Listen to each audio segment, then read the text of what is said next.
Study battle YouTube channel में एक बार आपका फिर से स्वागत है। तो जैसा कि हम डीएलएड फोर्थ सेमेस्टर के जो ऑब्जेक्टिव जो एमसीक्यूज हैं उनकी जो सीरीज चल रही है उसी सीरीज में आज हम कुछ और क्वेश्चन डिस्कस करेंगे। अभी तक हमने हिंदी के क्वेश्चंस को कुछ डिस्कस किया है, साइंस के, सोशल स्टडीज़ के भी हमने लगभग 3-4 वीडियो डिस्कस कर लिए हैं। ओके, इंग्लिश के भी आपको 1-2 वीडियो मिल गए होंगे। उसी सीरीज़ में हम आज सामाजिक विषय के ही जो क्वेश्चन है आपके उन्हीं को कंटिन्यू करते हैं। पहला क्वेश्चन इसमें दे रखा है कि संयुक्त राष्ट्र संघ की स्थापना कब की गई। संयुक्त राष्ट्र संघ को ही इंग्लिश में यूनाइटेड नेशंस ऑर्गेनाइजेशन कहते हैं। इसकी स्थापना कब की गई? स्थापना वर्ष और जो डेट है वो भी आपको ध्यान रखना है।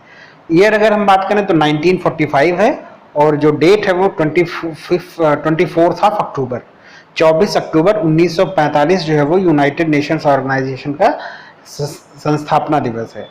ओके, स्थापना दिवस।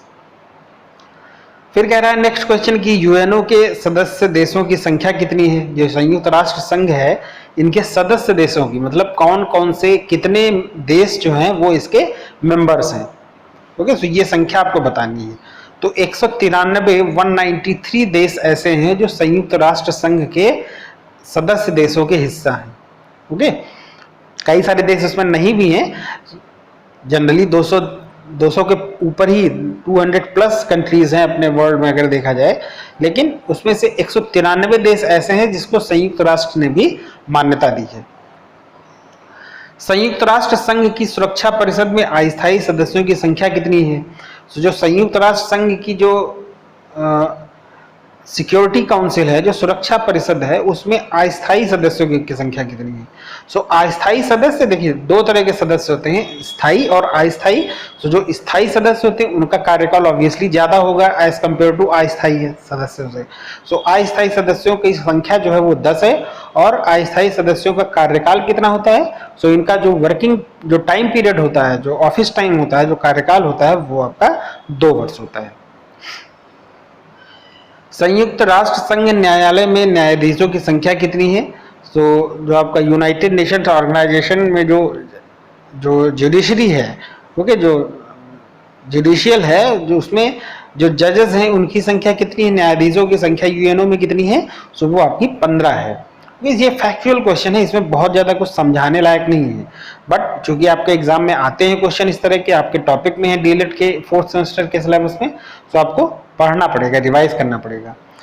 नेक्स्ट सेंसस से क्वेश्चन है कि जनगणना 2011 के अनुसार सबसे कम जनसंख्या वाला राज्य कौन सा है? सबसे कम जनसंख्या वाला राज्य जो है वो सिक्किम है। ये हमने पहले भी डिस्कस किया था, रिपीटेड है क्वेश्चन। हिंदू धर्म के प्रमुख त्योहार कौन कौन से हैं? हिंदू धर्म के प्रमुख त्योहार होली और दिवाली है। गुड फ्राइडे जो है वो हिंदू धर्म का त्योहार नहीं है। कैलाश मेले का आयोजन कहाँ होता है? जो कैलाश मेला है उसका आयोजन आगरा में होता है। काफी इंपॉर्टेंट क्वेश्चन रहेगा आपके लिए अगर आप उत्तर प्रदेश मीन्स यूपी के और भी एग्जाम्स की तैयारी कर रहे हो, जैसे उत्तर प्रदेश लोक सेवा आयोग के एग्जाम्स हो, आरओ का हो, यूपी पीसीएस का एग्जाम हो, या यूपी SSSC का जो अधीनस्थ सेवा चयन आयोग है उसका एग्जाम कोई दे रहे हो, तो वहाँ पे यूपी स्पेशल नाम से एक टॉपिक ही रहता है आपके सिलेबस में, अगर आपने देखा हो। उसमें क्वेश्चन इस तरह से आते हैं। आपका आर्थिक मीन्स उत्तर प्रदेश का आर्थिक संरचना, उसकी सांस्कृतिक संरचनाएं, उसका भौगोलिक, ओके, तो ये सारी चीजें उसमें इंक्लूडेड रहती हैं। ये सांस्कृतिक उससे है, जो मेले, त्योहार, पर्व, इससे जो इंक्लूड किया जाता है इन टॉपिक्स को। कैलाश मेले का आयोजन जो है वो कहाँ किया जाता है ये आपको बताना है। ये आगरा में किया जाता है। पर्यावरण प्रदूषण जो पोल्यूशन है उसके प्रमुख कारण कौन कौन से हैं या कारण उसके कौन कौन से हैं? देखिए, वायु में गैसों का जो प्रवाह कर दिया जाता है, वायु में जो गैसें संघनित होकर मिल जाती हैं उससे प्रदूषण होता है। जल में जो विषैले पदार्थ हैं, जो टॉक्सिक एलिमेंट्स हैं, जो आपके सीवेज नालों का पानी है, नदी नालों का पानी है गंदा, वो इंक्लूड कर दिया जाता है, तो उससे जल प्रदूषण होता है। जो गाड़ियों की जो हॉर्न है और भी कंपनियों जो फैक्ट्रीज हैं उनके जो मशीनों की आवाज़ है उससे ज़्यादा ध्वनि प्रदूषण होता है। ओके, पर्यावरण प्रदूषण के कारणों की अगर हम बात करें तो आपका वायु प्रदूषण है, ध्वनि प्रदूषण है, आपका जल प्रदूषण है। ओके, उपरोक्त सभी आपका यहाँ पे सही उत्तर होगा। जल प्रदूषण का कारण कौन सा है? निम्नलिखित में से जल प्रदूषण का कारण कौन सा है? धुआं है, बम विस्फोट है, ऑक्सीजन है, या वाहित मल है। तो वाहित मल जो हमने पहले भी डिस्कस किया ऊपर क्वेश्चन में कि जो मल मूत्र है जो कि आपका सीवेज जो पाइप के थ्रू नदी नालों में प्रवाहित कर दिया जाता है, सो आखिरकार अल्टीमेटली वो जाकर के जल को ही दूषित करता है। ओके, बाकी धुआं है, बम विस्फोट है, ऑक्सीजन है, ये आपके जल प्रदूषण के कारण नहीं है। जो वाहित मल है वो सबसे प्रमुख कारण है। डीडीटी है, डीडीटी क्या है? तो डीडीटी जो है वो एक औषधि है। ओके, जो खेतों में छिड़कने वाली, छिड़काई जाने वाली औषधि है। डीडीटी का फुल फॉर्म कभी कभी पूछ लिया जाता है, तो डाइक्लोरो डाइफेनिल ट्राइक्लोरोएथेन इसका फुल फॉर्म है। काफी थोड़ा बड़ा है, लेकिन अगर आप रिवाइज करोगे तो आप कर लोगे। वायु प्रदूषण के कारण कौन कौन से हैं? तो वायु प्रदूषण के कारण में देखिए सभी आ जाएगा आपका। कूड़े का जलना, उससे वायु प्रदूषण में तमाम तरह की उसमें गैसेस होती हैं, वो आपकी जाके आपके पर्यावरण को दूषित करती हैं। मोटर वाहनों का धुआं वो भी दूषित करता है, उसमें सल्फर डाइऑक्साइड होता है। ओके, कार्बन मोनोडाइऑक्साइड होता है, कार्बन मोनोऑक्साइड होता है। तो ये सब चीजें प्रवाहित वायु प्रदूषण उत्पन्न करती हैं। आग लगना, आग लगने से भी जो धुआं जनरेट होता है उससे भी आग लगती है, उससे भी प्रदूषण फैलता है। तो उपरोक्त सभी जो है वो आपका सही उत्तर हो जाएगा। पर्यावरण प्रदूषण के लिए प्रमुख रूप से उत्तरदायी कौन है? सो पर्यावरण प्रदूषण जो इन्वायरमेंटल पोल्यूशन, उसके लिए सबसे प्रमुख रूप से उत्तरदायी जो है वो जीवाश्म ईंधन है। फॉसिल फ्यूल जिसको हम इंग्लिश में कहते हैं, जो आप मोटर का गाड़ियों में, दोपहिया वाहनों में, चौपहिया वाहनों में जो ईंधन यूज किया जाता है उसको हम फॉसिल फ्यूल कहते हैं। जैसे पेट्रोल हुआ, कोयला हुआ, डीजल हुआ। ओके, ये सब इसमें आ जाएगा। प्रदूषित पानी में उपस्थित भौतिक प्रदूषक कौन सा है? जो पोल्यूटेड वाटर है उसमें जो फिजिकल पोल्यूटेंट है वो कौन सा है? जो नाइट्रोजन, क्लोरीन, साकनासी, ये आपके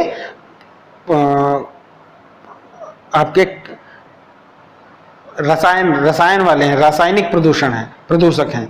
लेकिन जो मिट्टी है, जो सॉइल है, वो आपका भौतिक प्रदूषक है। प्रदूषित जल में संपूर्ण ठोस पदार्थ कितना संभव है? जो पोल्यूटेड वाटर है उसमें जो प्रदूषित संपूर्ण ठोस पदार्थ का इंग्लिश में ही हम टोटल डिजॉल्व सॉलिड्स कहते हैं। टोटल, संपूर्ण, डिजॉल्व घुलित और सॉलिड्स। तो ये कितना संभव है? 500 से 1000 ppm तक। सो ppm को समझना यहाँ जरूरी है। ppm का मतलब है पार्ट्स पर मिलियन। मतलब 1 मिलियन में, 1 मिलियन को अगर हम सिंप्लीफाई करें तो 1 मिलियन बराबर 10 लाख। सो 10 लाख कणों में 500 से 1000 कण जो है वो प्रदूषण के हैं। ओके, जो टोटल डिजॉल्व सॉलिड्स हैं। व्यक्ति के कानों के लिए सामान्य ध्वनि की तीव्रता कितनी है? जो सामान्य ध्वनि की तीव्रता है वो 40 से 50 डेसिबल तक होता है। आपको पता होगा कि जो ध्वनि की तीव्रता है, ये भी आपके लिए इंपॉर्टेंट क्वेश्चन रहेगा कि ध्वनि की तीव्रता जो है वो डेसिबल यूनिट में नापी जाती है, और सामान्य ध्वनि की तीव्रता व्यक्ति के कानों के लिए कितनी है? वो 40 से 50 है। ओके, उत्तर प्रदेश को किन दो भागों में बांटा गया है? सो उत्तर प्रदेश को प्राकृतिक प्रदेश है, ये मतलब आपका राजनीतिक विभाजन नहीं है, ये प्राकृतिक उसका विभाजन है। बुंदेलखंड और बघेलखंड। ओके, उत्तर प्रदेश की राजधानी है ये, तो आप बहुत आसान क्वेश्चन है, लखनऊ। आप वैसे ही टिक कर सकते हो। कुंभ का मेला कहाँ लगता है? सो कुंभ का मेला जो है वो इलाहाबाद में लगता है। हर 12 वर्ष पे कुंभ का मेला लगता है। उत्तर प्रदेश में खनिज नीति की घोषणा कब करी गई? सो उत्तर प्रदेश में जो मिनरल पॉलिसी है वो कब डिक्लेयर की गई? तो ये भी आपको ध्यान रखना है डेट्स। देखिए, डेट वाले क्वेश्चन हम हमेशा, जब भी क्वेश्चन इस तरह का आता है तो हमेशा आपको बताते हैं कि डेट्स वाले क्वेश्चन है, जिसमें डेट या दिनांक वाले, सन वाले क्वेश्चन आपको रिवाइज करने ही पड़ेंगे। ओके, आप कोई भी एग्जाम दोगे, अगर सपोज करिए अगर हम डीएलएड की ही बात करें तो उसमें अगर सामाजिक अध्ययन के 15 क्वेश्चन आते हैं, तो 15 में से आपको 2 या 3 क्वेश्चन आपको सन वाले जनरली मिल जाते हैं। क्योंकि सन वाले क्वेश्चन ऐसे होते हैं ना, थोड़ा सा कंफ्यूजिंग होते हैं कि जैसे इनमें 29 दिसंबर, 28 दिसंबर, 27 दिसंबर, 26 दिसंबर या 25 दिसंबर, मीन्स दिसंबर की कोई डेट दी जाएगी, ईयर बदल दिया जाएगा, या ईयर नहीं बदला जाएगा, ईयर वही रहेगा, डेट बदल दी जाएगी। तो ये थोड़ा सा कंफ्यूजिंग रहता है। इसमें आपको बिल्कुल एक्यूरेट होना चाहिए कि हाँ, ये तो याद करना पड़ेगा आपको कि उत्तर प्रदेश में खनिज नीति की घोषणा कब की गई? 29 दिसंबर 1998। ओके, ये एक हिसाब से आपके लिए अति लघुत्तरी क्वेश्चन हो गया। तो अति लघुत्तरी क्वेश्चन समझ के इसको याद करिए, ऐसे ही आप क्वेश्चन कर पाएंगे, अदरवाइज कंफ्यूजिंग हो जाएगा। उत्तर प्रदेश सरकार ने कितने जिलों को खनिज क्षेत्र घोषित किया है? कितने जिलों को खनिज क्षेत्र घोषित किया है? सो ऐसे 10 जिले हैं।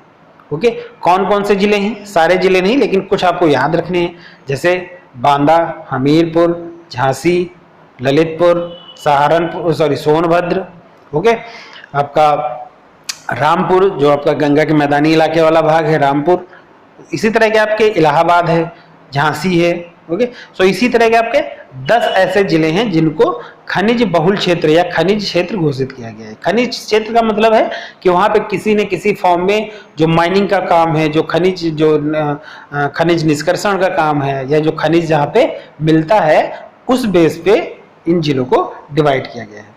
संगमरमर उत्तर प्रदेश में कहाँ उपलब्ध होता है? तो संगमरमर संगमरमर जो है वो आपका मिर्जापुर में मिलता है। ओके, ये भी आपको याद करना पड़ेगा। उत्तर प्रदेश की जो खनिज संपदा है उसके बारे में हमने डिस्कस किया हुआ है, एक वीडियो आपको प्लेलिस्ट में मिल जाएगा।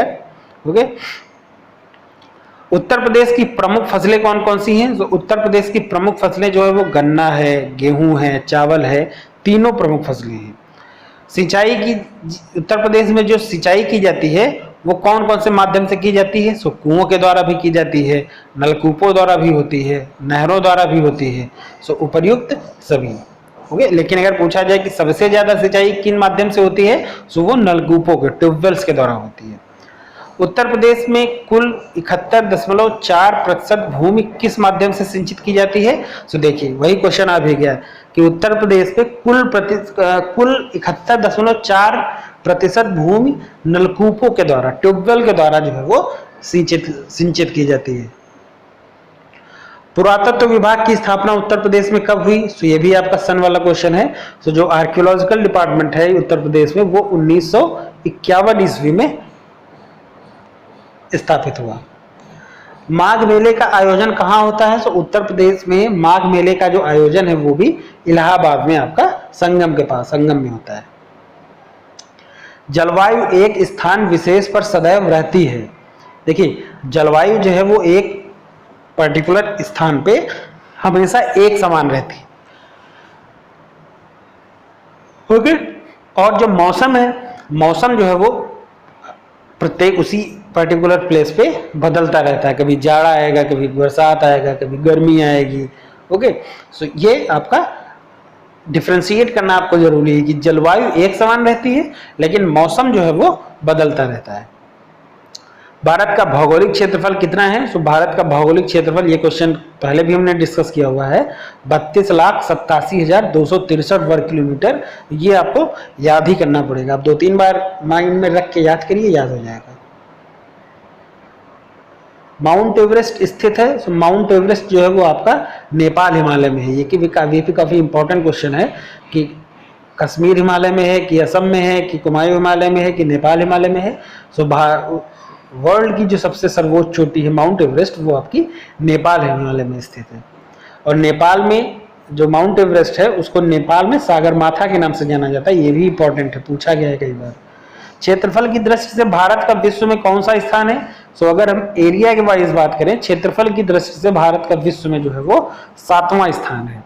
और अगर हम जनसंख्या की बात करें तो जनसंख्या के हिसाब से अगर देखा जाए, जनसंख्या की दृष्टि से भारत का विश्व में 2रा स्थान है। चाइना का पहला है और भारत का 2रा है।